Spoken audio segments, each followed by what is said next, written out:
Est-ce que tu te cherches encore vestimentairement parlant? Parce que si t'es un humain normal, ça va être compliqué, ma chérie. Parce que moi aussi, j'ai essayé de chercher mon style vestimentaire jusqu'à ce que je me rende compte qu'aujourd'hui, l'outfit, c'est le corps, en fait. C'est être skinny. On s'en fout de ce que tu portes tant que t'as l'air bien fine dedans, en fait.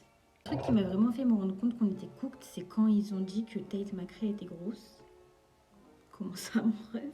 On assiste à un grand changement chez plein de célébrités féminines, bien évidemment. Et bizarrement, on n'a pas le droit d'en parler. Tu m'aurais dit pas de body shame, je comprends, il n'y a pas de souci. Mais là, c'est juste dangereux. Pour les autres petites filles, par exemple, qui aimeraient ressembler à ces gens en ayant recours à des méthodes pas safe du tout. Des méthodes qui pourraient compromettre leur santé, tout simplement.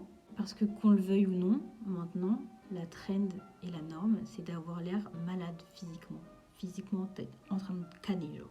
Tout ça pour avoir l'air fit, avoir l'air healthy. Je me demande vraiment quand est-ce qu'on pourra être tranquille et qu'on arrête de nous faire chier avec tous ces putains de standards inatteignables qu'on fixe nous-mêmes au final. Juste laissez-nous être à l'aise dans le corps qu'on a, parce que ça commence aussi par là en fait. Ça commence par la représentation d'être à l'aise. Je suis désolée, mais ça dépend des autres aussi. Hein. La majorité du travail, elle est dans notre tête, si. Mais bon, la représentation, c'est important aussi.